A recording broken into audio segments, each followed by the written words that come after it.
Our adventure begins in the capital city of Opara, heart of the Taldan Empire. Visitors have begun flocking to Opara in the days leading up to the grand day of exaltation. The populace of the city doubles during this time, making Opara larger than any other city in the entire Inner Sea, save for Absalom. The self-importance of the already prideful Taldan people swells in equal measure. Street vendors sell traditional Taldan foods, anchovy skewers, angle bobs, canal crossings, clam guards, jubilee pie, honey flake long wine yonder tots, and more, including regional delicacies from separated provinces such as Andorran mince and Chelish raven cake. Family banners and provincial flags drape the sides of almost every building, with merchants hawking heraldry ranging from replica banners of the old armies of exploration to wooden swords and handheld Taldan flags for children. Taverns offer themed drink and food, with varying bars adopting well-known nobles from the long history of the Empire as their mascot or self-declared patron. But alongside all the pomp and circumstance filling Opara is a noteworthy moment in history. The Imperial Senate is poised to hold a historic vote to end the old ancient practice of agnatic primogeniture. The potential end of the millennia-standing law of succession is the talk of the city. Streets and taverns are abuzz with conversations. Some wish to see the law thrown down to pave way for Princess Eutropia to ascend the throne, while hardliners, especially elder nobles, believe the vote to be another wound in the great history of the Empire, allowing not only the rabble-rousing Eutropia to inherit family power, but every ill-deserving woman. Regardless of the outcome, both sides of the debate agree that life will go on, and despite the serious ramifications of agnatic primogeniture's potential end, the streets of Opara hold no signs of unrest during the jubilant celebrations of the grand day of exaltation. And so, I would like to begin our story with some vignettes of our character. Within the past week, each of you has received a mysterious letter. A letter by a woman going by the name Martella Lothi. She has invited you to a seaside cafe in Opara to meet with her the day before the grand day of exaltation. This Martella Lothi was quite informed about you. Whatever your secrets that you may be holding, whatever histories that may be only known to those closest to you, she knew it all and made a point to you to tell you so. Not because she was trying to bribe you or anything, or blackmail you. She simply believed that you and her can help each other. And so, you arrived in Opara 1 week ago in preparation for this day. What were you doing in that week? Who would like to go first? The whole week, though. Would you like to start us? Oh, I guess so. In addition to your vignette, everyone is allowed to roll some dice to see what they can learn about a few topics. You can choose to learn about the grand day of exaltation itself. You can learn about Grand Prince Stavian III. You can learn about Martella Lothide or Princess Eutropia. In addition to your vignette, you choose and then you will roll for me. What have you been up to? Well, so my family lives in Opara. Correct. So for the past week, Rosette is prepping her sisters because we all know, as you said, that he's going to be packed with people, rich people, nobles. And as I said, I want to find them good matches. So I think I've been like shopping, picking out my sister's outfits, getting them prepped. I want them like out invisible. And since we're artisans, I probably like, we have like our own stall. I'm going to have them out like selling their goods so people can, first of all, taste their delicious foods, but also like that they're visible. So I think she's probably been fussing over her sisters all week. Not even like, when did we get this letter? Within the week, I guess. A week ago from today. Okay. Right. We're just kind of flashbacking. I think, knowing what I know about my character, she's not concerned about it. She's like, I've dealt with this shit. We'll cross this bridge when we get to it. So she's not like anxious about it. She's not concerned about it. She's like, business as usual. My sisters need a husband. But there must be some curiosity in you. You must want to know about something. Which of those 4 topics would you like to know more about? Because I'm like not too concerned about Martella herself. Like curious, sure, but I think I would want to know more about the princess. Ooh, okay. Can you please roll me a gather information check? And so this represents you kind of throughout the week, keeping an ear out about what is the talk of the town, loose lips on the day of Grand Day of Exaltation. Lady Castle, as you are listening around the streets, you hear a couple rumors about the princess. Well, everyone knows that Princess Eutropia is the adult daughter of Grand Prince Stavian III. But word on the street is she has a scandalous reputation for making trouble and fighting in the streets. No. She fights in the streets?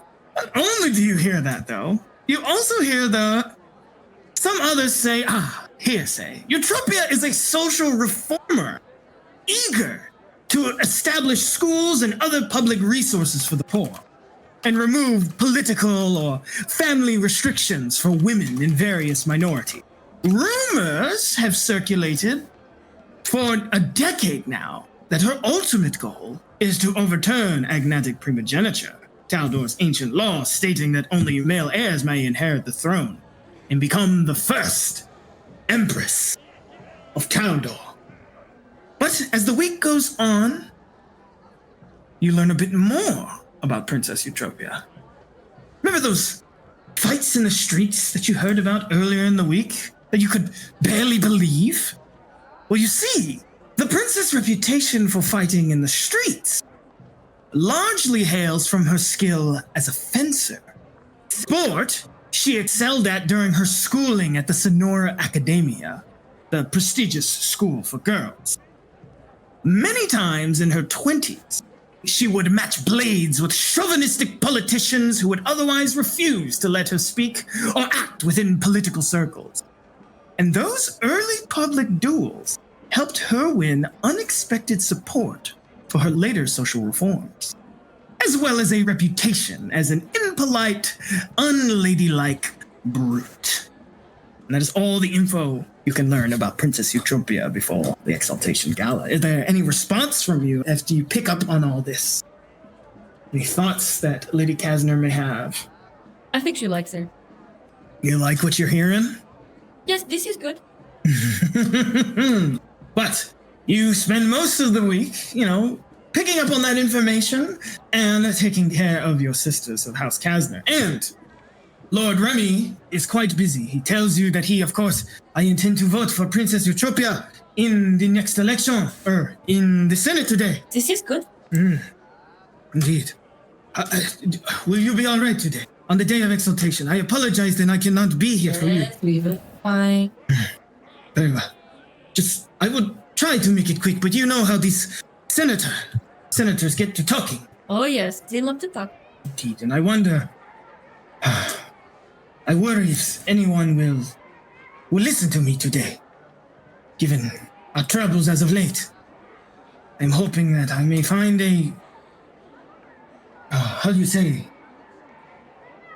full ear to our cause, sister.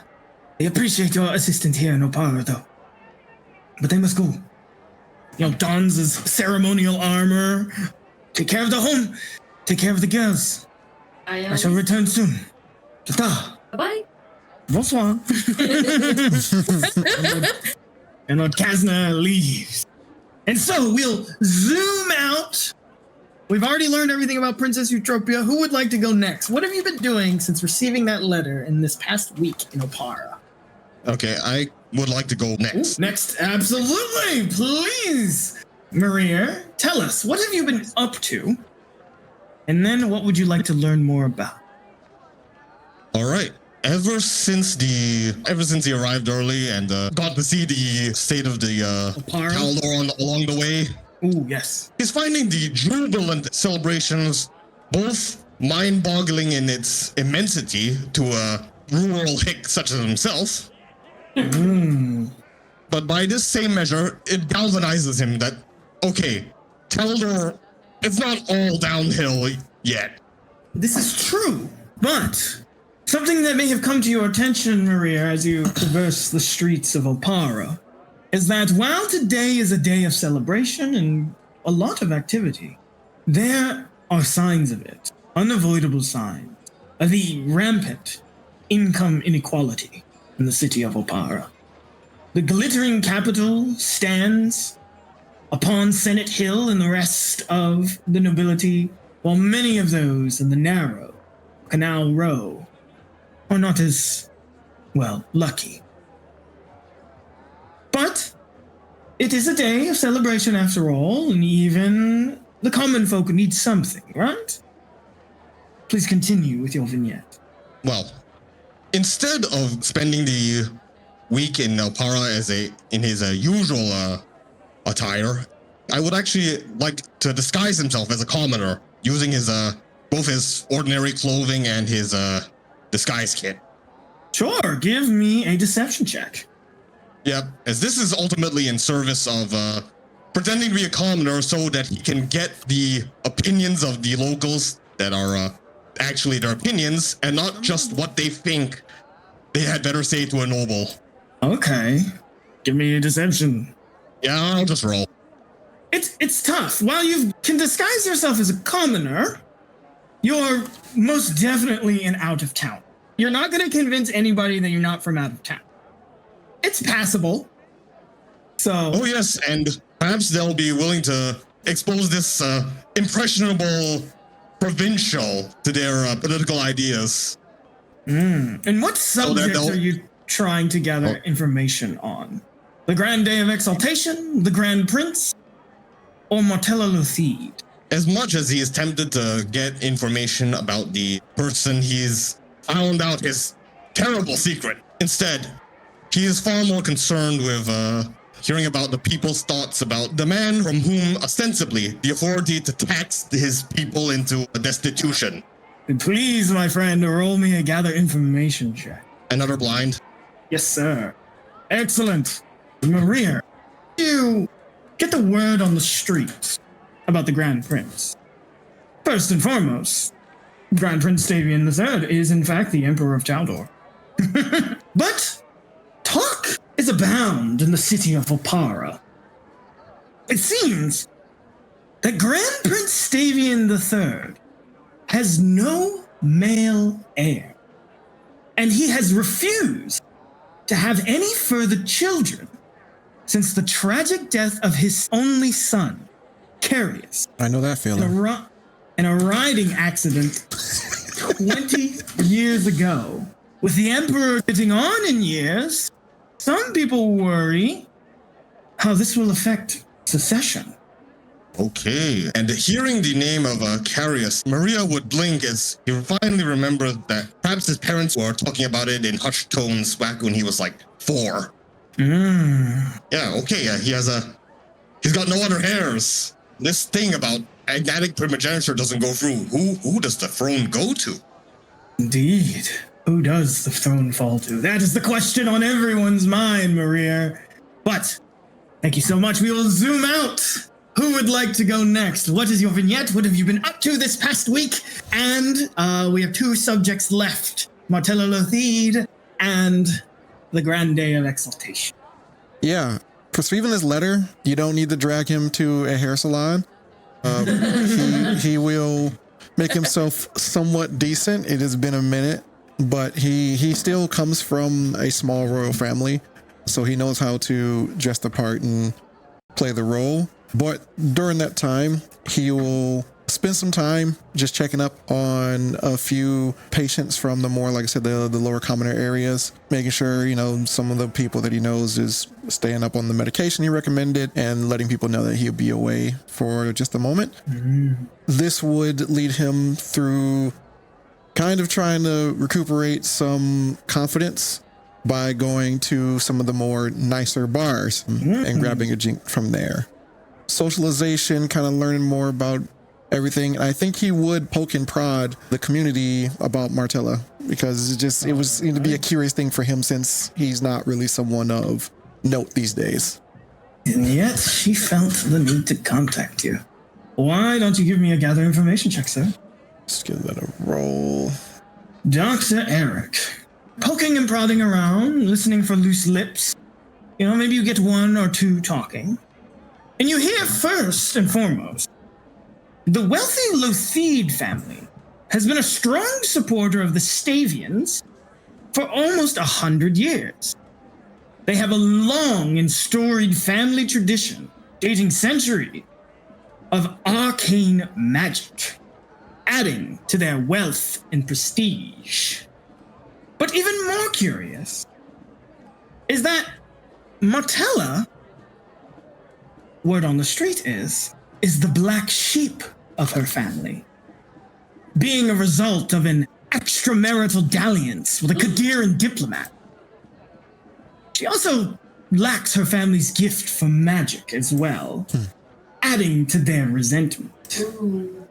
But despite all this, despite her family's disdain, word on the street is that Martella still commands some wealth and has extensive contacts, having attended the Sonora Academia, Taldor's most exclusive girls' school, which you may note is the same school that Princess Eutropia attended. Yeah. They were schoolgirls together, perhaps. And so, are there any responses to this information? Dr. Eric, as you learn a little bit about from these loose lips. I think overall he still be kind of myth. Like, why me? No matter. Rarely get invited to events these days, so the event I will go. Indeed. And we zoom out and back into Bruhadar. Bruhadar, what have you been doing this past week? And it makes sense that you would probably ask about the Grand Day of Exaltation, right? So. Yes. She's honestly been a giant tourist. She has been enjoying everything, but also keeping an ear out to listening to any rumors that are going around within other houses or anything. Just ears to the ground, hearing what's going on, but honestly, really enjoying the sights and sounds of everything. Tourist in blood after all. You were what? A barkeep? Right? You owned a bar? This is like your bread and butter. Perhaps you're hobnobbing at all the local locations. I gotta hear all the tasty rumors. In that case, I would like you to roll me a gather information check. Oh, excellent. You're hitting up all the sites and the bars and everything else all around the city. You hear about the Grand Day of Exaltation a few things. First and foremost, the Grand Day of Exaltation is the one day every year when the Emperor can elevate a commoner of unusual skill or service to the ranks of the nobility. The second thing you learn is that because people travel from all over the Empire to witness the exaltation, many balls and political events take place in the preceding week, and the Senate usually votes on matters of national importance immediately beforehand. Lastly, the juiciest tidbit perhaps, is that this year's noble-to-be is a wide-eyed weaver from a tiny village called Breezy Creek, whose beautiful tapestries have adorned the royal palace and many other royal homes for a decade. In some ways, he's kind of like you. It comes from basically middle of nowhere. But he's apparently being recognized for his skill as a weaver. Any thoughts on that, Bruadar? Well, gosh darn, that just sounds absolutely fantastic there. Oh, holy shit, she's gonna be a ball of joy. I was like, oh no. You know it. Got the Scottish accent and everything. Or maybe Irish. You gotta have a good time with it. Yeah, don't you know? It's just gonna be a fine What do time. you mean she's from Minnesota? I'm about to say, I kind of lean to the Minnesota a little bit. Go all the way up north a few times, eh? I feel like I'm about to get a pushki. Perhaps We'll this is just the go gen- down to Tim Hortons. Perhaps this is the gentleman you would like to meet. Who knows? Or lady, we don't really know at this point. Just a wide. They refer to him as a wide-eyed weaver from the tiny know-nothing village of Breezy Creek. Question? Yes. I know this isn't my gather information, so like my character doesn't know, but out of character, this is like a permanent thing. Yes. For some reason, I thought it was like be a noble for a day. No, this is permanent. And so, like, did they give him like money and land, or like? He gets a title, maybe a little bit of land. Okay. The specifics aren't really spelled out for me, but Oh, okay. he at least gets the title, for sure. It helps perpetuate the myth of meritocracy in Taldor. You hear a man shouts from down the street. All right, you got me there. But your weeks come to a close. And it is the day before the grand day of exaltation. All of you are preparing to head to the seaside cafe. But as you all do, are there any thoughts going through our characters' heads as they prepare for this mysterious meeting? Or any preparations you do the day up? To keep track of time, it is the day before the grand day of exaltation.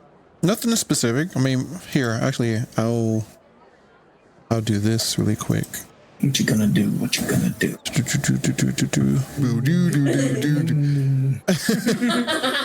What are you doing? You gonna do some crafting over the week? Craft some alcohol? Brilliant, yes. My own personal brew, yes. Just make sure it don't make you blind. And with this, I don't have to use material costs typically, right? So it's just zero. And then, Yep. Yeah, okay. And you make some alcohol. That's all you're doing? You're just brewing for the day? Oh, I'm gonna drink it. Nice. What about the rest of you? It's the day you're to meet with Martello Lothide. Yeah. Yeah. Let me just. This is downtime. I'm just gonna take a look at the activities. Rosette? Bruadar? Bruadar, you've spent a week taking in the sights, hearing the hot goss. But now it's time for the reason you came here. Anything going on? Just really catching the goss and all the hot drama. You, Rosette? Well, I think she'd be getting ready, and because she's not really sure the intention of this, she'd probably wear like something simple, probably not her family's colors, just in case she needs to not be recognized. And also, her cloak is armored, so I like to think she like put on her armored cloak. She like strap in her corset dagger, probably like tuck her rapier under her cloak just in case, because she doesn't really know what she's walking into. So like she's coming strapped. She looks flashy, but she's strapped. Styling. Always. Excellent. And so, how do you get to the Seaside Cafe?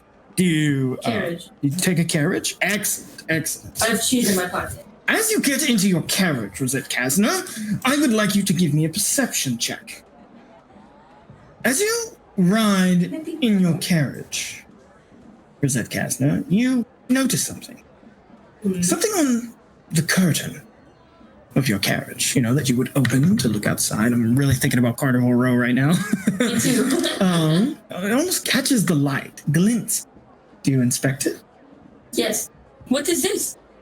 And as you go to look at it, you see something that looks like this on your carriage curtain. What is it? What is this? I don't know. Do you know? Attempt to recall knowledge.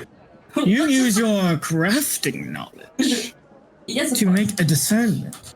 This little critter with a surveillance device. It's not, in fact, a critter at all, but a clockwork.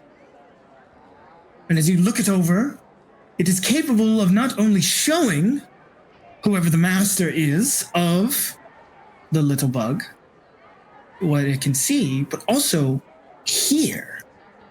I throw this out the window. You throw it out the window, it goes quietly out the window, and your carriage ride continues. The rest of you, I would also like you to roll me a perception check as you head out to the Seaside Cafe. You say perception? Maria would like to. He'd like to actually spend most of his celebrations over the week, spending time not with the crowds or the other nobles, with the lowest people of the city, the destitute, the rough and tumble. Indeed, you could probably find them in the Narrows. But And, Maria, as you're doing that, you too find one of these things clinging to your fur coat that you've been carrying around, or at least that's presented on your art. What do you do? I should just roll recall knowledge to see if he even realizes what this thing is instead of just a bug. Yeah, sure. You can only recall knowledge. Crafting. Let's see. Unfortunately, you've got no idea. All right, since he thinks it's just bug, he's like, ugh, as they just swats it off. Swat it off. And then I wanted to address, because this will be, you said your name was Laura, right? I'm trying to remember everyone's name. It's Laura, yeah. Yeah. This will be your first time rolling perception, right? Yep. Excellent. Thank you for being so kind. I need perception from the two of you. You got it. I got it. Oh, okay, just make sure. I was like, where you go? Dr. Eric, you scratch your neck a little. Your leg itches. You don't really notice anything. Appropriate. Perhaps it's the alcohol getting to you. But Brewer, you too spot one of these little buggers hanging around you. Maybe in a bit of your armor or hanging off your shield, hiding on the inside where you're less likely to look. What do you do? Honestly, she tried to smash it first. You smash it? Yeah, like step on it. You smash it, and as you smash it, it surprises you. It doesn't turn into guts like you would expect of a bug. It turns into tiny little parts. No, that's not okay. But nonetheless, you make your way after this strange little encounter to the Seaside Cafe. And as you approach the Seaside Cafe, who do we think arrives first? Definitely not me. Maria would actually arrive first on account of him being worried about what'll happen if he's late. So Maria, you're barreling your way towards the Seaside Cafe. And as you arrive, long golden beams of the setting sun dance through the cafe's smoky interior, highlighting breads, cheeses, and wine bottles behind the only counter. Nobles sip casually from steaming mugs, dressed in elegant clothing. And so, you enter, and you begin to look around.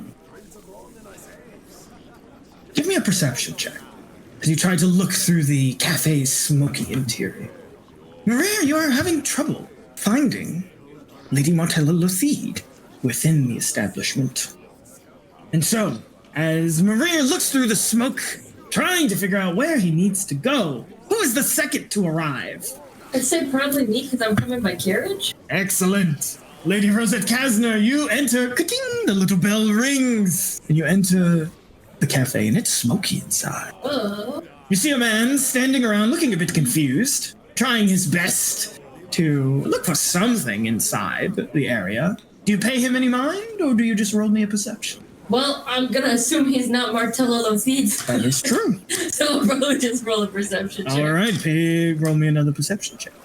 Rosette Kasner, as you look around to the smoke, you notice something. Or more like couple something.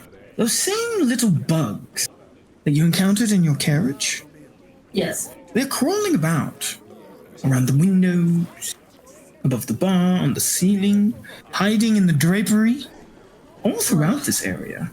Am I to assume she's not here yet, but she's watching us? I don't know. I'll just find some place to sit. You settle down for the evening. Who is next to arrive? I'll be. Brodard, you come in with a big personality? Like, hey, y'all! Oh, hi there. How's it going? And you hear some of the more wealthy types. Goes, must be a hick from out of town. Is this Martella? You see a confused man looking around to the smoke, and a red-haired woman. Are you looking at her? Giving her a look, like up and down, kind of like, is this her? Maria's looking around when the Brodar comes in with the all that energy. It's like, oh, hello there. And instead of being dismissive, despite his obvious tailoring of his clothing, he's like, oh, hello to you too, Miss Dwarf. Dear, it's so nice to meet ya. Your name...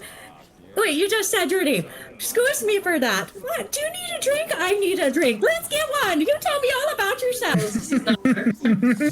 Continuing to buck the trend of Taldor noble arrogance, he says, oh, of course, but I don't believe we've called each other's names yet. I'm Miriam de van der Griff, a Whiteman.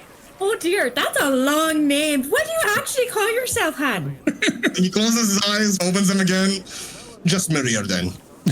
Maria, it's so nice to meet ya. It's Brodard for me, Han. What kind of drink are you having? I can't wait to hear all about you. You look like you're from out of town, don't you know? I could say the same of you as well, Miss Brodar. And as for what to drink here, I was planning to peruse myself. I smell some nice teas, though.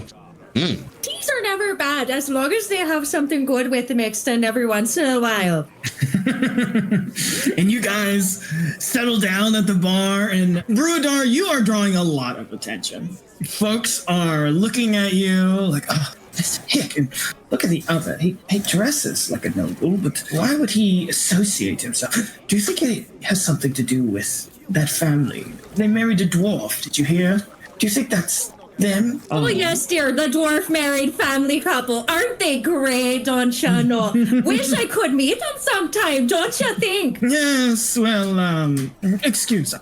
And they kind of move away. And so at that point, Dr. Eric, you enter the scene. You see a lively scene at the bar between these two individuals.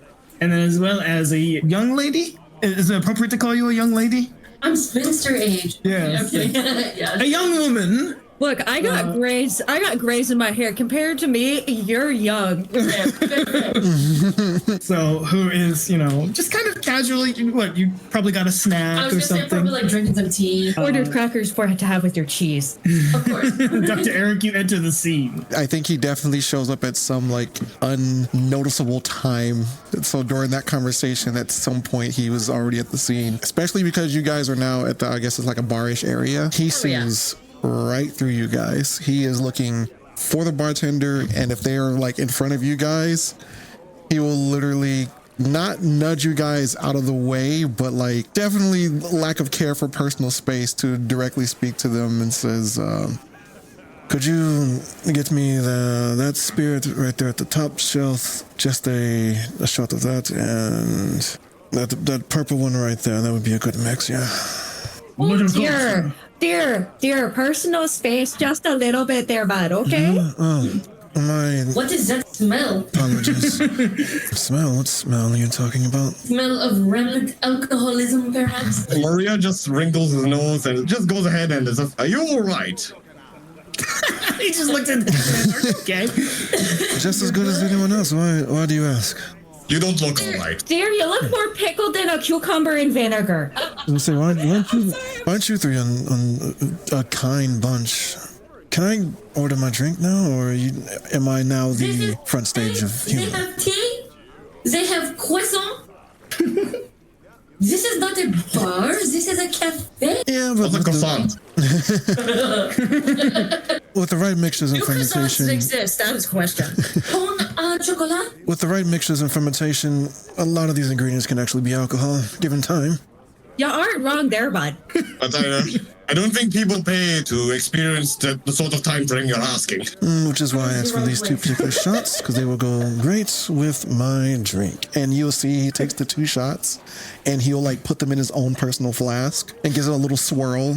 And that now makes more sense there. Reveal, protect me and do not let me punish them, for they do not know what they do. He can be the barbarian. It's fine. Rosette, as you're like saying a prayer to Ragazil, you see across the room from the bar, the smoke kind of clears for a second. And you see a woman who has a steaming mug placed right in front of her. And she's kind of looking out the window. So she's got like a window seat out to the ocean. And she is just casually looking out. Is this her? She looks like... Now, you do not know what Martella Luthi looks like, but it looks like what you will eventually know her to look like. Well, I'm gonna take any chance to leave. You're meeting someone, so I really must go. But it was a pleasure to meet all of you. Ta-ta! Farewell, oh, she's gone. And as you walk over to the table, is there something you say? Is it you? Are you her? Please tell me. And the woman, wearing an elegant but reserved gown by Taldon standards, she turns to look at you with a smile in her face. And she reaches into a small bag in her pocket. And she places a small, hand-sized brass cricket on the table that buzzes quietly on the tabletop beside her. Miss Kasner, I am so happy It is lady, actually. that you could join me this evening. Yes, I know. That's what. Pretend that's what I said. I'm so pleased you could join me this evening. Oh, yes, you would not believe the headache I just went through to be here. Oh? Is that so? Well, you see these 3 clowns over by the bar? Oh, my God. Oh, clowns, you say? And she looks Have you over ever with a been to the smile. circus? But of course. I do not think they are clowns. In fact, I think some of them have failed to pass my little test. Unlike you, of course. Well, they can't all be as brilliant as Lady Kasner. Indeed, I have heard much of Rosette Kasner. And it seems my intuition was correct. But I must regret to inform you that we will not be able to continue our conversation until those clowns you so lovingly called them join us for dinner. And she just gives you a smile. I guess I'll walk back over to them. Like, Okay. totally dejected. I was going to be honest, at this point, she would have turned to the bartender and go, "Excuse me, is there a Lady Lawhead here?" Lawhead. I was going to say along. I knew I was going to say along. And it's now character. I want to say that feels in character actually. That felt It good. does. Excusez-moi, my friends, I suppose. Is this woman over here? It's her, like, gesture to Martella. She waves with her fingers. She tells me that we are all going for dinner with her. Oh, that's probably the lady that's ready to meet us. Oh gosh, that was bad. You all received a letter from her. Oh God. We're gonna have a good time tonight. You know, I didn't mind the conversations for a short term, but you are all invited to meet with Martella as well. This is going to be a good time, I guess. You two are also been thought about by this Lothied? Yes, it seems that she has invited us all here. Didn't even Wow, recommend don't us to worry. wear matching shirts. Matching shirts, but are we a part of a team? Oh no, Team? no. No. If we weren't supposed to do that, it would have been mentioned, and unless I missed something in the letter. Let us just go sit down and she'll tell us, I'm sure. You see Eric just drag his bottle off the table miserably. And so, as Rosette Kasner corrals you all to come along over to Martella Lothied's table, she once again repeats the line, "I'm so pleased you could join me this evening." When she gestures to the table, "Please, take a seat. Order whatever you like. The fig jam is particularly lovely here. And, of course, feel free to speak candidly. I've taken measures to ensure our privacy." I pull out some cheese and offer it to everybody. This is the best cheese? Ah, yes, the Kazna cheese, I have heard. Once Maria shows up at the table and sees that Rosette is presumably there, she will immediately bow to her and say, "I beg your pardon, Milady Kastner, for being party to that unsightly display." Oh, do not worry about that. It is the little one I'm worried about. Oh dear, we're just gonna have a grand old time, aren't we? As he looks around the table, "It seems you're all to be of party to this. I believe introductions are in order. I am Sir Mariel de Vandegrift of White March, in service to the Honorable Vivexus Darahan, Duchess of the Prefecture of White March, Warden of the West and Palatine of the World's Edge Mountains." Wow, that is a really long title. That's what I told him. You know the Darahans? I was No married dear, to I one just once. met him a few minutes ago. I told him his name was too long. This we're in agreement about. He will just hum as they say, "I am a knight sworn to their service, yes." Emily, it is such a pleasure to meet you. As he will blink as does she display any, she doesn't display any visible symbols of her heraldry, does she? She just wears like a symbol of Raggedfield. That's it. Nothing like of her family. He will just nod and take the seat. Actually, he'll first pull up a seat for both Brodar and Eric. Take a seat, You Eric. get a pat on the shoulder. Well, Aunt and Yeah, this Martella chimes in. Aren't we a lively bunch? I don't miss the formalities at all. Oh, come now, Eric. Could it hurt you every once in a while to enjoy the finer things? Ah, so this is Eric. Yes, Yeah, who's Eric here? Well, it is not me. I'm Eric. Yes, dear. I am Eric Daughtry, Dr. Eric Daughtry. Medical school. Yes, back when I enjoyed the privileges that House Zespire had provided. Oh, And bear in mind, I do appreciate the cheese. It's something that went very well with the wine that I've used to indulge in and craft myself as well. You probably could use a couple crackers there, bud. No, it soaks up most of the alcohol. Prefer to keep it to myself. No share for the crackers. But Well, you never know. our friend here, Maria, you quite frankly remind me of my cousin. And I don't miss those titles being so long, all you soldiers and knights. Well, I see you do not miss sobriety either.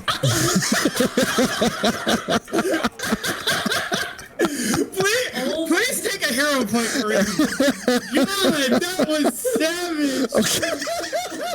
I like to think Rosette like trying not to laugh. Martella lets out a laugh. And Oh my god. and that was with- savage. With, Crying. oh my god, with that and a sneer, he takes another sip in silence. Come now, the four of you. Now is no time for arguing. Well, as they say, ladies first. So are you.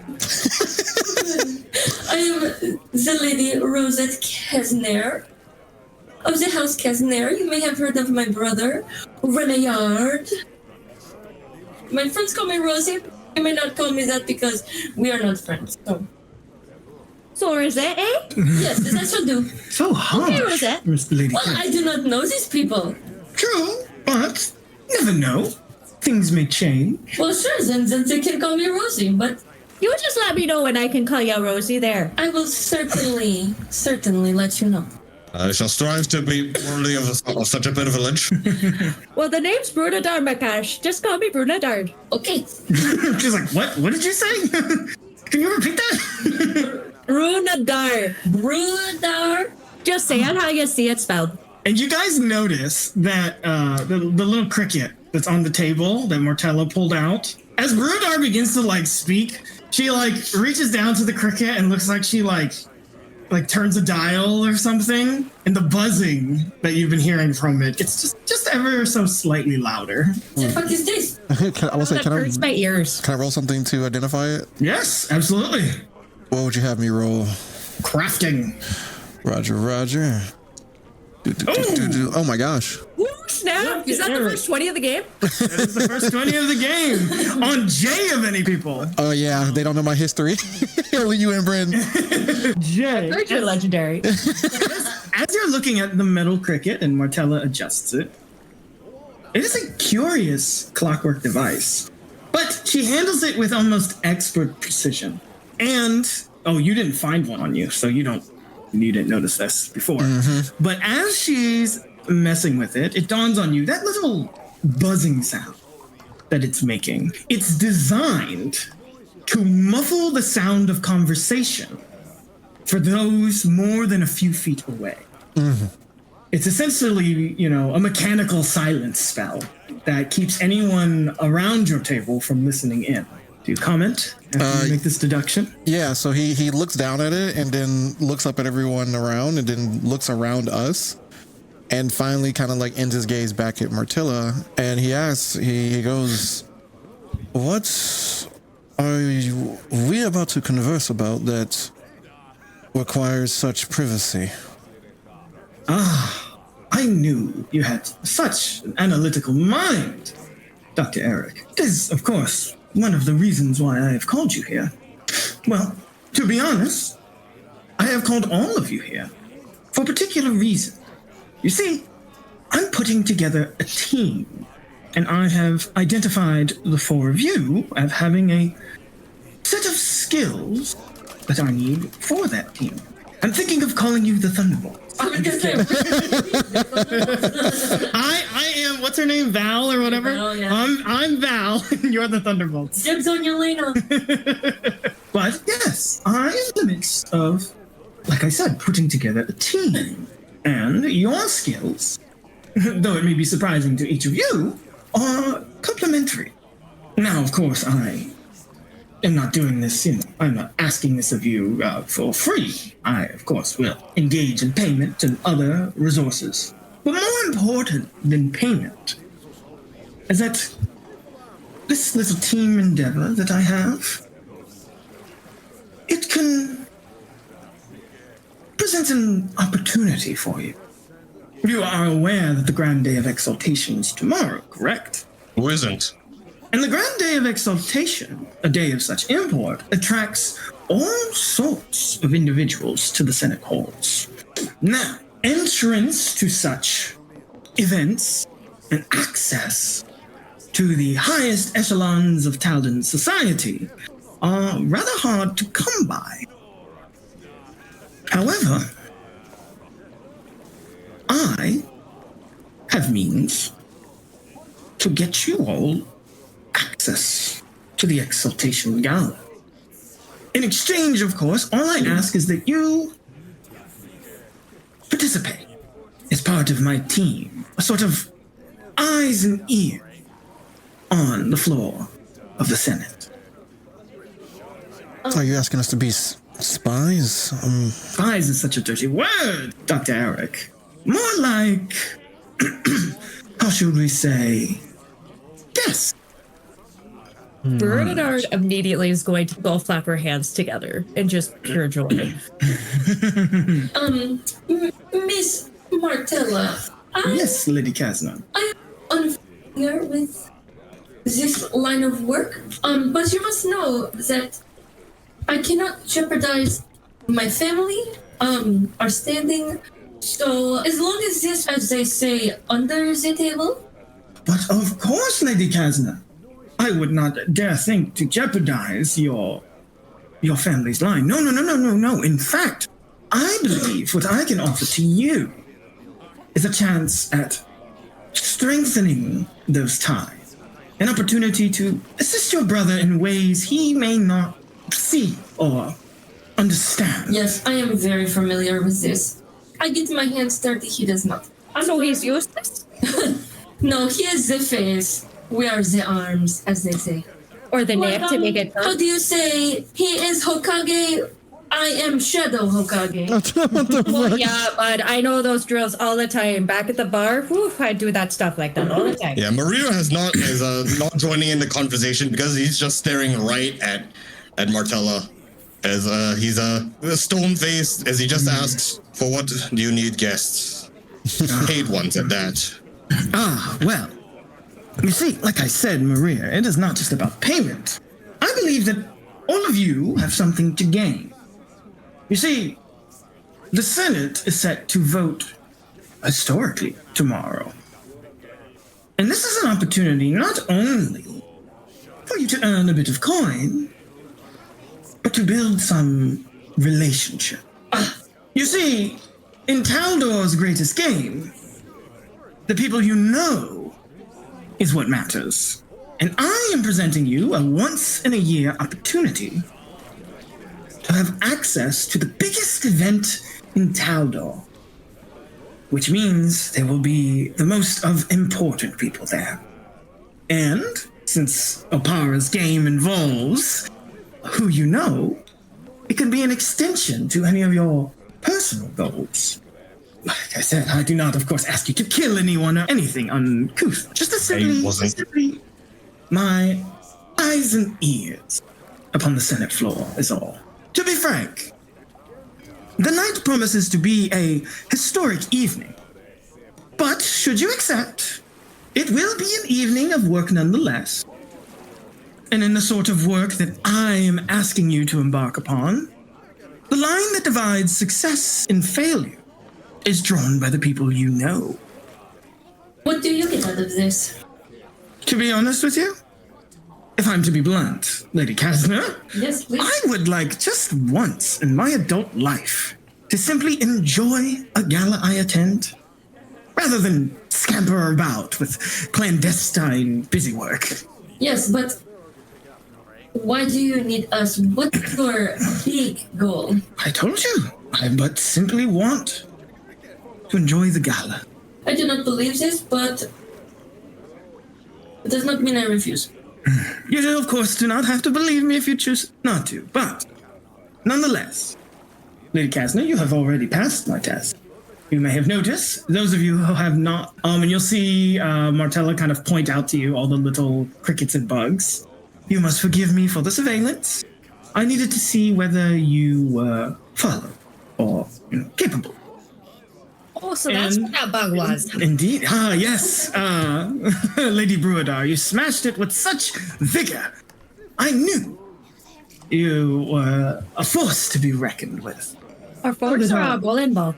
What is this bowling? What is this It's a bug? fun sport. Yeah, you roll the ball down and knock pins over. It's a good time, especially with some beer. You say with what bug, and Martella points like to your chest as like one of the little bugs is crawling up it. Dr. Eric, it was simply a test. No harm. But Like takes it with 2 fingers and just puts it on the table. I suppose you all are quite curious now that we've engaged in a bit of banter. I did not invite you here, of course, simply to treat you to a meal. Let's get down to business. And Martella pulls out of her bag badges that look like this. Thank you so much. That's exactly what I thought. Pulls out badges that look like this. What is this? Should I recall knowledge on this? That's okay. If some of you may recognize this, some of you may not. I'm gonna do it. These, that's okay. I'm going to explain it to you. Too late to You apologize. see, these are Senate aid badges. These badges in particular belong to the staff of the long-dead Senator Vortar, whose family line was involved in the Senate for nearly 1,000 years before dying out about a century ago. These badges are magic items to identify you as the attending staff of a senator. Further, senators and other politicians of note traditionally hand out these badges of family lines to guests they invite to Senate events. So they can be identified at a glance as guests rather than sitting senators and staff. These will allow you to enter the Exaltation Gala tomorrow Okay. with little trouble. Now you must keep in mind the guards are a bit more wary of visitors wearing the badges of aides. So, given the ease at which a rabble-rouser or assassin could abuse this system, So you would want to avoid the attention of the guards, if all possible. You mean to tell me Remy could have given me one of these? When I asked if I could go to the ball, and he said no? Unfortunately, yes, my dear, I'm afraid. Now, you might be thinking, okay, there's these badges, and I'm asking you to attend the gala. But why, exactly? As she opens her bag once again and lays out 4 sealed envelopes, like a poker dealer. I believe you have a unique set of skills, and confined within these letters are missions. I'd like you to achieve them for me at the Exaltation Gala. Now, unfortunately, I must ask that you wait until you return to your homes to open them, in order to avoid any prying eyes. I will, of course, ensure that you are not followed. I, of course, will be spending my time in the Senate Gallery, should you need to find me. But like I said, tomorrow will be a historic evening, but an evening of work nonetheless. These tasks I'm giving you, I am counting on you to not only complete them, but support one another and ensure success and discretion. If you need assistance, kindly ask for it. If your assistance is required, give it. And if you all complete your work without need of me to clean anything up, I will happily double my promised fee. Additionally, I trust your activities won't occupy your entire evening. So by all means, enjoy the party and make friends. This is an excellent opportunity for you to begin your own political ambitions. But do be discreet. Maria has just been listening to all this as his hand just is ever so slightly clenched into a fist, and after all that has been said, the more receptive among you might notice, so not Eric. When he begins to speak, he absentmindedly wipes away condensation that formed around his fist that wasn't there before. As I'll say, do you perhaps, Lady Lofeed, intend to stick us out as a wind vane to measure the mood of the Senate on who shall succeed in place of the late Lord Carius? An interesting question, Maria. Now, I must be honest, I would stand a lot to gain should the passage of agnatic primogeniture occur. But I am more concerned with ensuring the vote goes without a hitch. Avoid any troubles that might occur. And these missions I have provided so lovely in these little letters are, in a way, your efforts to help me ensure that. He looks at Bruadar and Lady Kasner. I believe all women have something to gain at tomorrow's vote. More than just a bit. Indeed. Age doesn't matter if death suddenly occurs, dear. I've had enough death in my family, thank you. Same here, hun, but doesn't mean it doesn't happen again. You are, of course, free to turn around and refuse, and the campaign will end here. But if you have aspirations beyond coin, political one, whether for yourself or for others, Apara is the greatest game of politics in all the Inner Sea, and I'm offering you an opportunity to be part of it. Well, dear, there's no time like the present. And Brenadar sticks her hand out, ready to go. And she places the badge in your hand, Bruadar. Oh, one more thing. Bruadar, as you take the badge, Martella moves the top part of her dress aside, revealing another badge, a little more fancy, and she presses her finger against it. And then you hear suddenly in your mind, Bruadar, can you hear me? She nods.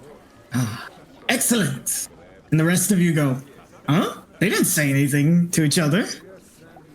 Well, you see, my friends, these little badges I've given you also have a special function. They allow for two-way communication with the Master Senator badge that I wear here. I can see how this could be useful. Ah, indeed. So And as you go annoying. about... I promise, Dr. Eric, I will only contact you when necessary. But the badges do allow us to communicate telepathically. Do they all work together, like, or just us to you? Yes, they work cross each other. Oh, good. So I shall be calling Eric all night just to annoy him then. He does need to sober up for this occasion, I do have to say. It's true? But I know you've all just met today, but Dr. Eric is quite a capable man. I would not have chosen him for this team if I did not think he was capable. That's fine. Was able to discern the meaning of my little device here. And I believe there is Fair. much more that he will be able to do. But one more thing you should know Yes? about these little badges. Not only do they allow us to communicate telepathically, but my master badge can keep track of your whereabouts to ensure your safety. It says she will know the approximate direction and distance to all wearers of Senate 8 badges attuned to the master badge. So you're tracking us then? Well, tracking implies subterfuge, I'm telling you. I will, of course, be at the Exaltation Gala as well. This will allow us to stay within communication without giving things away. So we don't have to talk to us face to face or to the side. Yeah, that makes plenty of Exactly, sense there, Rodon. bud. Now, like I said, if you accept, and I imagine you all do, Yes. Yep, I mean, yeah, Maria would accept last, but I'll say why he says he accepts last later. all right. Well, there are a few things you must be aware before you go to the Senate tomorrow. The Taldor Senate houses many of the most powerful politicians in the Empire. And while the Empire enjoys drama, dueling, and shows of power, certain rules are in place to ensure the safety of visiting nobles, and occasionally even their staff. First and foremost, breastplates, ceremonial armor, and light armor may be worn inside the Senate building, but no other armor is permitted for anyone except the guards. Second, potions, scrolls, and wands are permitted inside the Senate building, and in fact, many senators themselves are spellcasters. However, spellcasting is not permitted within the building without written approval, which I unfortunately lack to give you. Third, only light and one-handed weapons are allowed inside the Senate building. Ranged weapons and two-handed weapons are not allowed under any circumstances. She looks at Maria. All weapons brought all weapons brought into the Senate building must be peace-bound, secured in a sheath with a length of decorative cord. Drawing a peace-bound weapon requires 3 actions. The guards themselves, of course, naturally, do not need to peace-bind their weapons. Fourth, animals are generally not permitted inside the Senate building, excepting familiars and service animals. Any animal larger than the average member of the Senate Guard are not permitted within the building under any circumstances. Lastly, while guests are free to roam the Senate building, when invited, individual senators' offices are off limits and locked. No one but the senators and a single aide for each is permitted in the Senate offices. Anyone caught breaking any of these rules will be quietly escorted outside by the guards. Hopefully it does not come to that, but if it does, you will need to find your own way back inside. One question. Sure. What is the dress code? Well, dear, obviously, you want to go in your finest finery. It is a gala after all, and the nobles will respond accordingly, based on your attire. I can, of course, provide you with some clothing if you lack it, as a small gesture. Can't have my agents, after all, gallivanting about and, rough Just leathers. proving your ability to make sure we blend in. Yeah. Exactly. Brumadar. See? This one, she understands. This one learned fast. I don't suppose what I'm wearing now isn't too provincial for the Senate. Ah, indeed. So, yes, these are the Senate rules that I've outlined. So keep those in mind as you enter the gala. But, other than that, if there are no further questions, I implore you to return to your domicile and open the letters that I have given you. Do not not be alarmed. There is a security measure to ensure no one finds it after you read it. It shall explode. Okay. But are there any further questions? No time like the present to get this party started, eh? You, of course, have the evening to prepare, so I hope that you will use it wisely. Just the evening? Yes. And should you choose to bring something with you, you can try sneaking it past the guards, but I would travel light to avoid any suspicion. Well, I've heard your case, and since, as you say, you know my history well enough, a very pointed look at her. I believe this will only be a reminder when I say my sword falls only upon the enemies of the crown. Indeed, and I assure you, Maria, I am doing my utmost to help the crown. But by doing so, we will help all here in Taldor, which I know is quite important to you as well. Allow me to excuse myself as she rises from the table and begins to leave. Wait, I have one more question. Yes, dear. Will there be people from every noble house there? Oh, yes. House Escalon, perhaps? Both important and minor. Like I said, there will be the major noble houses, of course, Grand Dukes, etc. But also plenty of people trying to up their station as well. This is an opportunity, like I said, to further your political ambitions. As she leaves, I'd like you all to give me a perception check. I suppose the scale mail is not covered under breastplate. Correct. So you'll have to figure out your gear setup. All right, Maria and Bruadar. As Martella Lothide leaves the Seaside Cafe, you notice that the meal that she had ordered, in addition to the tea that she was holding, she did not touch or eat anything. And then as you catch it, as she's leaving the area, the woman you were just talking to was not a woman at all. It was a construct.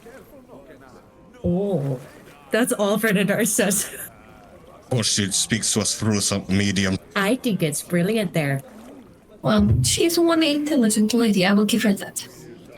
Despite your underestimations, Maria, I do, frankly, share your apprehension as well. Everything she says, everything she does, even in an automaton form of some sort, it doesn't sit right with me. Oh, do you want the job or not? Well, I'm going to take the job, but her intentions still feel unclear. It just sounds more like business to me, bud. Noble, I thought you might understand that, but perhaps you forgot. It's my cousin's doing. I usually stayed on the back lines, managing my own personal ambitions. That is fine, but now we almost know how to play the game. I've given my pledge. I will not break it. You think this guy was a champion? Right? It's like, meanwhile, you got the kid champion over here going crazy. It is getting late and we only have the evening to get ready, so I suppose I will see you all tomorrow then. Yes. Of course, my lady. And so you all disperse to your individual domiciles. And I have put your missions in your character sheets, but I'm going to reveal them one at a time. So who is the first to open their... I volunteer as tribute. Volunteers tribute, Bruadar? Maria volunteers to open the door for everyone. You'll even hold it for Eric. I was wondering if he was going to shut it in Eric's face or not. Eric gives a bow, a little misstep, but a formal bow nonetheless. And so, return to your domiciles, Bruadar, and you are the first to open your letter. Now remember, Martella Lothide said the following. Though you have missions, she said that she's counting on you to support one another, to ensure success and discretion. If you need assistance, kindly ask for it. If your assistance is required, give it. And then if you finish your work early, by all means, enjoy the party. But, Bruadar, as you open your little letter, it says the following. And you will be able to find this in your character sheet, but it says, I require a vast web of influence to maintain this little operation of mine. To that end, I would like you to make a strong impression on Baron Nicholas O'Cara and remind him of certain debts he owes me. While Baron Nicholas O'Cara isn't a senator, his war record and general popularity make him an influential figure, one whose reputation can help sway a number of otherwise neutral votes. It is preferred that you establish a positive relationship with the Baron in an effort to avoid any future animosity. I believe he is a good man. I am sure he has his reasons for forgetting his debts. So that is your mission. And as you finish reading and trying to commit the name to memory, the paper turns to ash, almost in your hands. Rear, as you open your letter, it says, Maria, I need someone to keep tabs on political rivals and update me if they change their tactics. Most notably, High Strategos Maxillar Pytherius. Now, I ask that you stay close to the military commander, watching for unusual behavior or listening for snippets of conversation, and warn me if he takes any unusual action, all while remaining unobtrusive. Under no circumstances are you to confront the High Strategos directly. The man is highly perceptive and will quickly sniff you out. Not to mention holds considerable influence over both the Senate and the military. Luckily, the gala attendees will likely draw much of his attention, which should present a few opportunities. Remember, patience is key in Taldor's greatest game. There is your mission, Maria. Once the orders turn to ash in his hands, he will nod and in Kalish say, fuck it. Who would like to go next? Raise his hand. Dr. Eric Daltrey, as you open your letter, you see Mortella has written, Dr. Eric, some senators, unfortunately, are too powerful or stubborn for you to influence their votes directly. But that doesn't mean we're beyond some petty revenge. I would like to exact some retribution against my more powerful half-brothers, who have contributed a large bottle of rare 150-year-old wine from family holdings in the Oparas province, now held in the Senate's kitchens. Inside this letter, you will find a single syringe filled with a putrefying agent to render the wine embarrassingly undrinkable. Now, I must warn you, I do not wish for you to steal the bottle. I wish for you to conceal any signs of tampering. It must be drunk at dinner and appear to be of terrible quality, or even more scandalously, a forgery. Given your ability to think outside the box, I imagine you will be able to devise the means to complete this little scheme. Oh, and do say hello to your cousin, the Count. How long has it been since you've seen him? And it's got like a little smiley face at the end. So there's your mission. Oh, that's why I screwed you. I saw it in the edit, but I didn't see it in the save, so I saved, and that's what made you stutter on that. Because I was like, where is it? Okay. Yeah. Any thoughts on that? Eric rolls his eyes, and he's just like, how do I... never mind. I figured it out. I always do. So she said, given your ability to think outside the box. And last, but not least, Is it me? Lady Kasna, you open your letter. Oh, and specifically for you, Dr. Eric, you recognize, as the letter turns to ash in your hands, it's likely some sort of alchemical trick. You know, the letter is likely laced with some sort of alchemical compound that once you open it, triggers a fuse that eventually turns it off. Lady Kasna, your mission is to uncover the motivations and loyalty of two key senators, Duke Leonard Centimus and Countess Abrielle Pace. Their stances on the upcoming vote are unclear, and understanding their true positions could prove invaluable for further endeavors. My understanding is that you have a desire to assist your brother in bringing House Kasner back into your favor. Think of this as the first step in finding out who your potential friends and enemies could be. After all, the reestablishing of one's reputation requires more than a can-do attitude, that I am sure you are aware. Being able to ascertain the difference between the two will be a crucial skill in your endeavors. I can do this. Your missions should be revealed inside your sheet. After you read your missions, does anyone ping each other to tell them what's going on? You are encouraged to share and help each other, and you can communicate telepathically through your badges. Can we do Renadar like a would- conference call?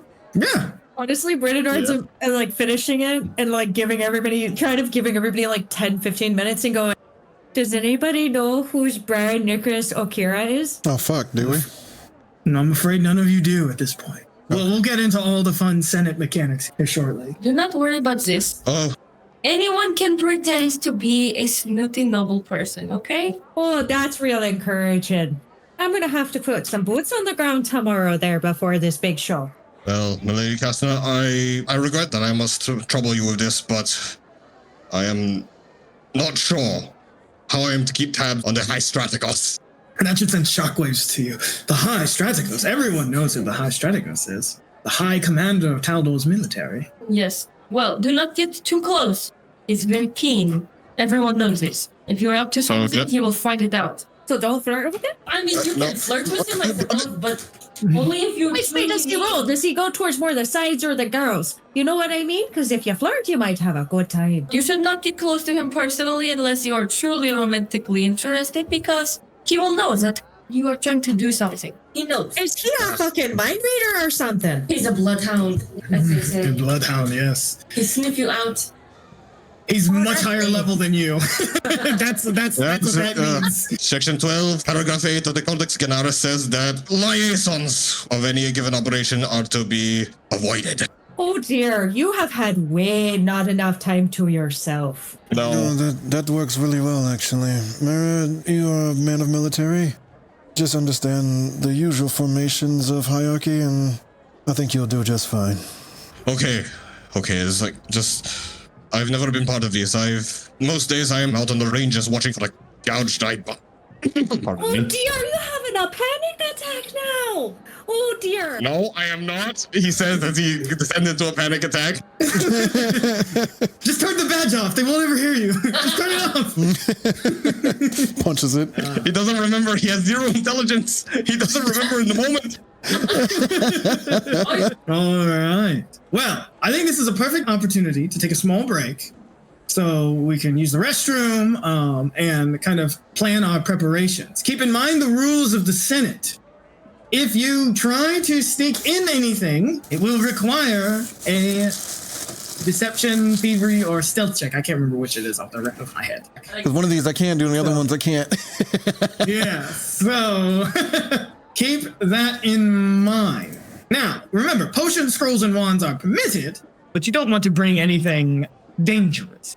And, in all your letters, Martella indicate, I suggest you arrive at the Senate early. So make the skill check. So those are your 4 options. Proceed in your mission, influence a specific NPC, influence an area of the Senate, or discover see someone you want to learn more about them. I'm assuming, depending on the situation, the influence is the role changes based on what you're doing, right? Correct. Anyone who has this special border is a NPC that you can engage in conversation with and influence. And then you may see others who have like a more basic golden border. This place is going to be packed.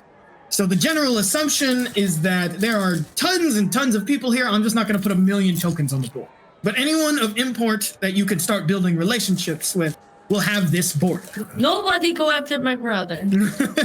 Is he hot, dear? Oh, he's a handsome man. He is single, by the way.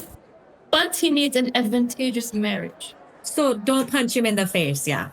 Yeah, Unless you want him to get a pretty lady, right? I do not understand how that would help. Gets punched in the face by some rando, and the lady comes in and takes care of him and gets all the feels for him. Just as long as he looks a little sad during the process, and then the lady comes up and helps him. I do not recommend this. Gabe, Not here. I'm not sure if I should be listening to this.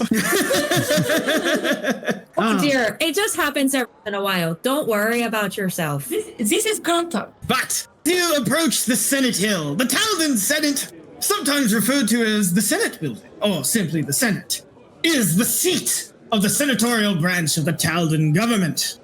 Shot every time I know. The structure has existed in one form or another for millennia. Though natural disasters, sabotage, and war have partially leveled it several times in the Empire's grand history, leading to many large-scale repairs and revisions. The current Senate building is a grandiose T-shaped edifice constructed from white marble. Ostentatious columns carved with glorious scenes of the nation's history surround the building on all sides, while a pronounced flight of precisely 100 stairs ascends to the main entrance. But you are not at the entrance. While senators may enter the Senate building with minimal fuss, the process for aides, staff, and other attendees is long and tedious. Why did we not get the fast pass? You get shuffled into an expansive line dedicated to senatorial aides, minor noble attendants, and various others deemed as people useful to people of import. The line progresses ponderously, and it takes several hours. During this time, dozens of overeager merchants attempt to sell a variety of wares. Renadar is knitting this whole time, by the way, waiting in line. Let's see, who is number 2 on my list? Dr. Eric! As you're slowly moving through the line, a merchant comes hawking by. He says, "You there, sir! You! Yes, you! I can see it in your eyes. You are on the hunt for something precious, aren't you?" Not at all, no, actually. Oh, I'm quite sure, though, sir, that you would like to know about what I have in store. You see, allow me to present this to you. And he reveals a magnificent, beautiful crossbow. And he says, "This here, my good sir, this is Dignity's Barb, a legendary relic of ancient wars and armies of Taldor's past. A national treasure. Surely one such as illustrious as yourself would have an interest in a treasure with so much history." The last thing I do typically is to look back to the past, and especially in this time. No. But are you sure? Oh, sir, please, I must insist. Try it out. It has magical capabilities, I assure you. What would you have me the roll to discern if it does have magical properties? Interesting. So if you wanna, you could obviously sense motive on the gentleman, or Okay. you could roll crafting to identify the actual thing. Okay, I'm going to roll crafting on that. Dr. Eric, as you're looking at the crossbow, a lot of effort has gone painstakingly to make it look fancy, but upon closer inspection, it's clearly a forgery. Sir? See, I knew you had such an eye for exquisite craftsmanship. Surely you would like to own this treasure of historical memorabilia. Dignity's Barb. Let's put it this way, my friend. In the middle class, you could probably get someone suckered for this. Yes, indeed. But anyone on the higher end of nobility and on the lower end of Opara, we would see right through you. Unfortunately for you, I'm part of both. Try with someone else, leave me alone. But sir, surely. I look him in the eye, so like he knows what I know. Like he knows I know. Fine, have it your way. What of the rest of you? Would you like this national treasure? Think about it hanging in your wall. Envision it. But of course, you could have your servants deliver it to your home. Yes? Yes. I did not bring my friend. We are There's a- aides. Oh, my apologies. My misunderstanding. I thought you were people of note. Well, unfortunately, I cannot sell such a wondrous national treasure to... To nobodies. That is correct. Bye. You just kind of like push him away. And so you continue down the line. Let us not draw such attention to ourselves. I wanted to string him along for a bit. Oh, maybe it's the next one. But as you guys make your way through the line, several others in line begin to bemoan the wait, counting their respective levels of importance based on association with their affiliated nobles and senators. The entire affair is quite tiresome. You've been at this for hours now. You probably arrived, early afternoon, and you're still in line. It's been like 3 hours. But time has loosened some lips around you. I would like everyone to roll me a D10. If you roll the same, I will just add a plus or minus. Let me see. Let me roll. Okay. Okay. So, Dr. Eric, you hear some rumors in line. Someone says, I hear tell that the Emperor is going to exalt another of his elfin bodyguards, like he did for Baron Vinmark. Last thing we need is another barbarian lording it over us. Now remember, these are what you're hearing today, they're just rumors. Some of them may be true, some of them may be false. If you shared this with Bruadar, she would say, wait, you'd probably say, wait a second. Bruadar, do you remember what you learned? Yes. Please hold. Yes. Now I'm more confident. It was the Baron. What? Sorry. Yes. Oh, they're actually, wait, no, that's not. Sorry, never mind. Brudar's supposed to find Baron Nikolaus O'Karan. It's not the same one. They're talking about who they're going to exalt, and they said it's going to be a bodyguard, but Brodar knows it's going to be the Weaver. Right. Thank you. Yeah. Okay. Yeah. Sorry. Oh, wait, no, you don't know his name. Oh, sorry. No, all I know is it's a Weaver, and I don't know if it's male or female. Correct. But this is what Eric hears. You could, of course, correct him. While, let's move on to Maria. You hear someone say, my uncle is a merchant. Says he's getting coins from all over the old colonies this exaltation week. Maybe some of the colonies are starting to regret leaving the Empire. Mario will simply just acknowledge this as we'll come back one day. It's like he agrees completely. It's just he's just not loud about it. Rosette Kasner, you hear a lady speak. She says, Eutropia brought that disgusting mutt of hers to the Elberston tournament last spring, and the wretched beast drooled on the silk table dressings. She'd never get away with such impropriety if her father weren't pulling strings to protect her. I guess some people are just not dog people.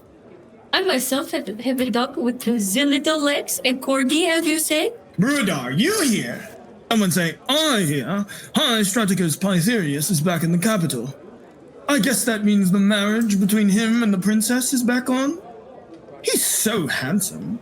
He'll make a lovely emperor. Bernadar's gonna just stay silent and just silently just like listening to music and just like humming along, but listening to everything. So these are just some rumors you hear online. Who's to say whether there's any truth or some partial truth to them? Maria almost tries to ingratiate himself with the quote-unquote fellow aides, but then he remembers, oh wait, we're supposed to be incognito here. Hold up, never mind.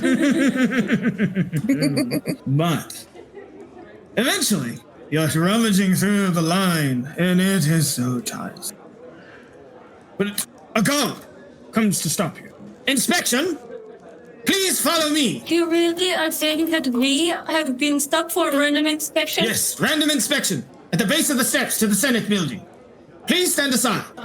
Maria, who may very well possibly be taller than this guard, just shrugs and moves along. Yes, He could come beat his along ass now. whenever he wanted. Yes. Come along now. Okay. Maria only brought his cloak and an axe. He left the greatsword at home because he doesn't want it confiscated. And as you step aside to the Senate building, the guard takes a moment to look around the area And then they lean in conspiratorially.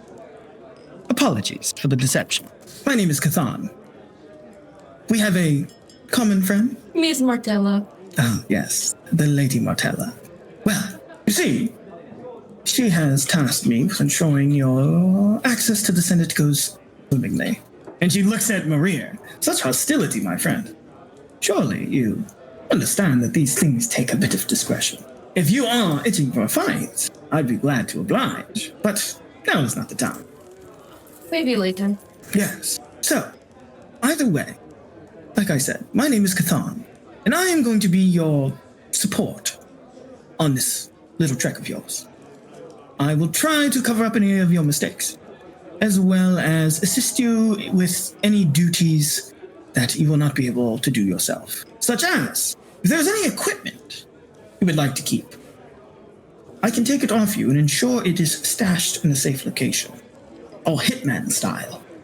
Obviously, you know the rules of the Senate. Now, if there's anything you would like to keep on your person, you will, of course, have to get it past the guards at the top of the stairs.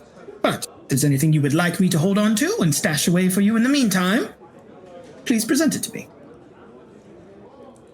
Maria will blink as a vein starts to pop out in his head. As like, I wish I had known this before I left my big old sword at the room I rented at the inn. Here, take my rapier. But of course, madame. Is there anything else? And so for those of you on your sheet, if you're leaving anything with her, please drop it in your sheet. And then you will be able to get it back from the guard if needed. But anything you want to keep on your person, it'll either need to be concealable or not suspicious. If you have need of anything that you drop with me, it will require some discretion and some time. And so mechanically what this means, if you leave anything with Cathan, it will essentially require a round. You can make a request as a free action during one round to ask for an item, but you won't get it until the next round. Okay, I will leave my shield and hammer. Oh, interesting. Are you sure you do not want to just have it peacebound? I'll have the hammer peacebound, but I'll leave my shield because it's going to be a little bulky to walk around with and be not subtle. But of course, she takes it off your hands. I will ensure it's safekeeping. Anything for the rest of you? I'm trying to decide if I should leave my cloak behind because it's not super fashionable. You could have prettied it up, so... Okay, fair enough. I assure you, security is quite tight. This is, of course, all precaution. I already dispensed of everything that is forbidden by the rules at the room I rented. There is no need for you being just the best little peacekeeper, don't you? Well, excellent. And you, Dr. Eric, it is our understanding that you carry an assortment of things. I must assure you that they will be checking for any bombs or poison when you get to the Senate doors. There are no bombs or poison on me this time. And Well, the firearms will not qualify either, correct? yes, ranged weapons are strictly forbidden. Then that will come off my Unless you person. would like to try to sneak it in, of course. That's fine. Me and sneaking is not necessarily friends. All right, so she takes the what you call it off of you. And remember, you can give stuff to someone else to try to sneak in. But she takes your firearm. Excellent. Do keep track of your items. I would hate to lose them and get lost on what it belongs to you. But if that is all, once the inspection is done, she says, guards, these are cleared for inspection. Please usher them to the front of the line. And you hear like the other members who are waiting and like, what? That's so special. I've been waiting here for hours. Blah, blah, blah. And eventually you make your way up the 100 stairs of the Senate. Oh, this is a lot of stairs. Oh, As you guys ascend to the top of the stair, Okay, wait, they're kind of cute in their own funny way. remember, this place is packed, okay? Tons of people. And the first thing you encounter is at the top of the stairs is an argument between the guard and this little halfling lady. And she says, I told you, the name is Wasilika the Fantabulous. And this is my troop. We are here to entertain the children. It's not my fault that you can't find our names. And you see the guard, he's got like the longest piece of parchment. He's looking through it, and she's like, Wasilika. Wysssilka. And then she throws her hands up. The Fabulous! There are children. Yes. And so he said, no, hold on. You've got to wait, all right? I have to find your name on this godforsaken list. No one is allowed in. But sir, you do not want to be responsible for all the children crying and being sad, do you? Look at this. And she points to her troop. Look at us. We are here to entertain the children of the nobility. And they would be quite sad if you did not let us in. Now I have to follow protocol. You will wait here for just a second as I try to figure this out. And it's just kind of a mess. What do you guys do? Hearing that, could I do a recall knowledge for society maybe to hearing the name, try to think if there are possible things that it could have been miswritten as, because some overworked, underpaid scribe just misheard the name and wrote down the wrong letter. Yes, absolutely. Give me society. Wasilaka. And she does like a little like confetti burst. The I'm just gonna roll fantabulous. blind. If I succeed, I will re-roll. No, that is a success, Maria. So how do you intervene? So what would he know from this society? Yeah, he would step up. Well, you could take a look at the list and probably decipher the writing. It is a bit of a mess. Does look like, there are thousands, if at least hundreds of people on this list. And she's like, oh, she looks over at you, Maria. Look at us, a champion. Yep. Come to save us, friends. Yep. Please. She looks at her troop. Hush, miss. As he will then look to the god and say, search by W-U rather than W-Y. W-U. Oh, you are correct, sir. W-U. How could somebody spell Wasilika the Fantabulous' name wrong? And she shoots some more confetti. The mime does some mime things. Oh, it is so hard to find good help these days. Do not take it out on the guardsman, Miss Wasilika. This is an issue that be taken up with the scribes. I see. Well, you have been such a wonderful help. Although, are you here for the show? If I shall have the time. I have other appointments at this. Of course. Well, I will have you know that Wasilika the Fantabulous and her troupe are some of the best entertainers in all of Opara. So, if you find yourself needing a little bit of entertainment from all the jibber-jabbering that's going to happen here, you can come see us. It'd be wonderful. And she gives you like a smile and she says, oh, she does like a little trick, pulls a rose out from behind your ear. You will actually smirk despite himself as your offer is noted, Miss Nome, but you have been delayed long enough. Yes. I bid you good luck with the children. Thank you. And she turns around to the rest of you, and I hope to entertain all of you fine people. Remember the name, Wasilika the Fantabulous. Yeah. And before she leaves, I'm just gonna say to her in halfling, like, be careful in there.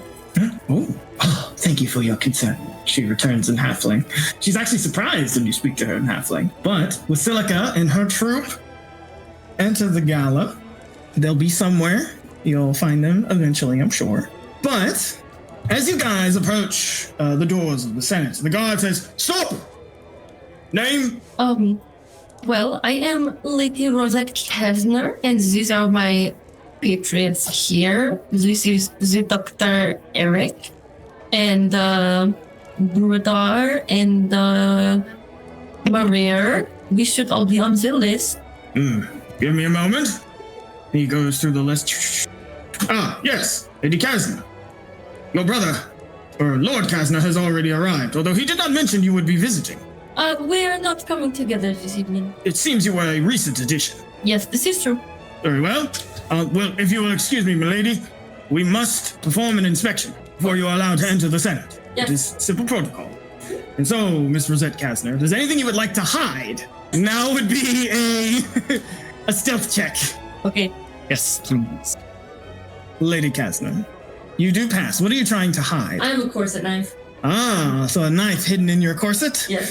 And so the guard, if you'll excuse me, miss, he kind of Yes, pats yes. you down, you T-pose, and he says, and he's looking around for other tools of any kind that you might be carrying about. I was not told I was not allowed to have tools. Well, you can't just walk into the I thieves' have my tools. thieves' tools and my Yeah. glass cutter, but I think I'll need another stealth check for your tools. are you kidding me? This Yeah. is not a Okay, I will do it correct. You did not find my knife. He did not find the knife. Another success. As the guard is patting you down. Maybe you're shifting things around. And he says, all right, Lady Kazna, you may enter. Up with the bones of my corset, so it feels like, early. I like to next, as they say. And he opens the door to the Senate. You may enter, Lady Kazna. Oh, thank you. And Lady Kazna, before we move to everyone else, as you enter, the entry gallery celebrates Taldor's abundant military and political glory. Banners and trophies line the halls of the arcade, some displayed openly, while others rest behind intricate glass cases. While armor stands and display cases present countless artifacts belonging to great heroes and soldiers. A score of the Taldon Phalanx troops, so there's the guards, and then as well as the Taldon Phalanx. And the Phalanx, they literally look like a Roman legion. Oh, shit. They stand at attention, acting as both ceremonial honor guards for the Senate, as well as guides to some of the military assets on display. But you enter the Senate. We shall transition to who is next. State your name. Dr. Eric. Eric Daughtry. Eric Daughtry. First cousin of Orlando. Yes. Orlando. Senator Zespi has already arrived. Seems you are as well a recent addition. Yes, I made the last minute decision of coming by. At first, I didn't have plans to come at all. Well, whatever your reasons are no business of mine, good sir, but I must perform an inspection. As expected. If you will. All right. And so, is there anything you would like to hide? Probably depending on how questionable it may be, my infiltrator's elixir. Yes. I would agree that is questionable. What are you going to do? That is was it stealth or thievery? Or Stealth or thievery. Or was it, you said deception as well, right? Deception could work too. Okay. So, Are you good at any of those? I keep my bottles unlabeled. That's not dangerous at all. So I'm knows them. I'm really good at this, yeah. He's looking through your pockets. I forgot to roll blind. If I could aid in any way. Yeah, what would you like to do? Could I maybe Cause a distraction? or something? Yeah. Yes, you could roll deception to cause a distraction. Remember, we're supposed to help each other. I would love to do that. Yeah, roll deception to cause a diversion. As they Could are, I trip on my skirt and stumble into something? but unfortunately, you stumble into one of the Taldon Phalanx's shields. What would you like to do? Would you like to use a hero point to save this man from himself? I didn't know if that was a fail or not. That is a failure. I'll use a hero point. Yes. That was better, Lady Kazna. So you create a small diversion. What does it look like? Like I said, I pretend to trip over my skirts and maybe fall into somebody out here so it makes a noise. To kind of get the guy to look as he's panning so he doesn't focus on the feeling. What is going on in there? Oh, such a silly girl. Be mindful of your steps. While she Lady does Kazna. We do not wish for you to come to harm. So then while she does that, I will take advantage of that then and just switch the bottle order. So the one he already counted I'll swap it with the elixir. All right. And he finishes patting you down. All right. Lord Daughtry, you are free to enter. Thank you very much, kind sir. Glad you're doing your part. Rest of the say, I hope nobody else has anything to hide. I am not doing that again. All right. Okay, Eric, you may enter. Step in here. We're waiting in here. Yes. The event does not officially begin until you all enter the Senate. So, Dr. Eric, please enter the Senate. And then, next, present yourself for inspection. Looks like I owe you a favor, by the way. Thank you. Lady Dwarf. Yes, Brother Makadesh. Brudar Megadesh. Let's see, Brudar towards the top, Dwarven. I see. Very well. I have found you. Madame, I must ask that you peace bind your weapon. All right, there. She'll happily peace bind it. Yep, and you present it to him. They put the decorative cord on it. So remember, if you need to use this weapon at any point, you would need to spend 3 actions to draw it. Basically, waste a turn. There we go, and he does you a nice little pat down.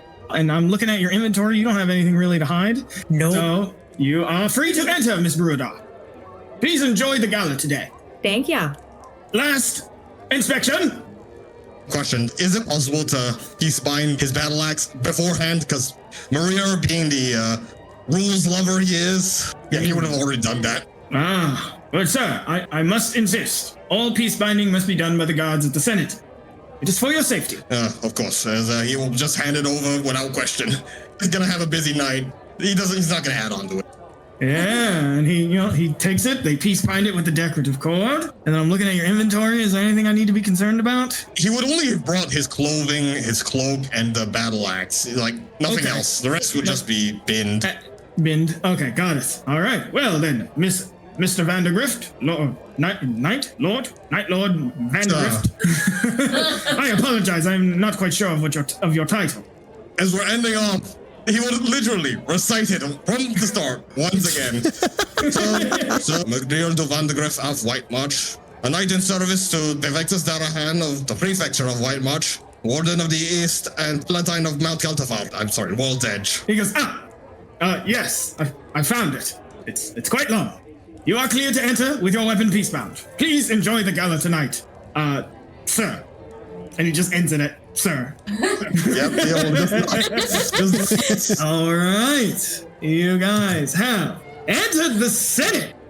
Since you are now inside the Senate, we are going to enter initiative, but the actual order doesn't matter. You guys can kind of flex who you want to go first, etc., etc. This is just for me to help me keep track of the time. But there are many people to encounter throughout the course of the Senate. Who knows? Will you find love? Will you find friends? Will you find enemies? Frenemies, perhaps? Who's to say? The night of the Exaltation Gala is an opportunity to change your lives, the trajectory, while also getting into a little bit of trouble along the way. But the night, the sun has not even set yet on the grand day of exaltation. And so, I will see you next time as we begin.